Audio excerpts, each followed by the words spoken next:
രാജ്യത്ത് വീണ്ടും HMP virus സ്ഥിരീകരിക്കുന്നുണ്ട്. നാഗ്പൂരിലെ 2 കുട്ടികൾക്ക് കൂടി രോഗം സ്ഥിരീകരിച്ചതോടെ ആകെ രോഗബാധിതരുടെ എണ്ണം 8 ഇത് ഏത് ആരോഗ്യ അടിയന്തരാവസ്ഥയും നേരിടാൻ രാജ്യത്തെ ആരോഗ്യ സംവിധാനങ്ങൾ തയ്യാറാണെന്നും ആരോഗ്യമന്ത്രി JP നദ്ദ അറിയിച്ചു. അർജുൻ പീതാംബരൻ വിവരങ്ങളുമായി നമ്മളോടൊപ്പം ചേരുന്നുണ്ട്.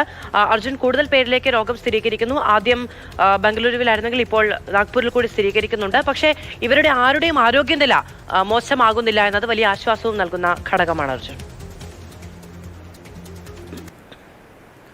തീർച്ചയായിട്ടും ഓരോ ദിവസം കഴിയുന്തോറും ആരോഗ്യനിലയിൽ പുരോഗതി ഉണ്ട് എന്നുള്ള കാര്യം തന്നെയാണ് ഏറ്റവും ആശ്വാസകരമായിട്ടുള്ള കാര്യം. 7ഉം 13 വയസ്സും പ്രായമുള്ള 2 കുഞ്ഞുങ്ങൾക്കാണ് ഇപ്പോൾ ഇന്ന് ഈ HMPV സ്ഥിരീകരിച്ചിരിക്കുന്നത്. 2 പേരും മഹാരാഷ്ട്രയിലുള്ള നാഗ്പൂരിലെ സ്വകാര്യ ആശുപത്രിയിൽ ചികിത്സയിലുള്ളതാണ്. ഇവർക്ക് ചുമയും പനിയും ഉണ്ടായി. അത് കടുത്തതിനെ തുടർന്നാണ് ആശുപത്രിയിൽ പ്രവേശിപ്പിച്ചത്. അങ്ങനെ സ്വകാര്യ ലാബിൽ പരിശോധിച്ചു. ആ പരിശോധനാ ഫലമാണ് HMPV പോസിറ്റീവ് ആണെന്നുള്ള കാര്യം വന്നിരിക്കുന്നത്. ഇവർക്ക് 2 പേർക്കും എന്തായാലും ഈ വിദേശയാത്രാ പശ്ചാത്തലം ഒന്നുമില്ല എന്നുള്ള കാര്യം തന്നെയാണ് ആരോഗ്യ വകുപ്പും ആരോഗ്യ മന്ത്രാലയവും എല്ലാം വ്യക്തമാക്കിയിരിക്കുന്നത്. അതായത് നിലവിൽ ഇന്ത്യയിൽ സ്ഥിരീകരിച്ചിരിക്കുന്ന 8 കേസുകൾക്കും വിദേശയാത്രാ പശ്ചാത്തലമില്ല. അതുകൊണ്ട് ചൈനീസ് വേരിയന്റ് ആണോ എന്നുള്ള കാര്യത്തിൽ സ്ഥിരീകരണമില്ല.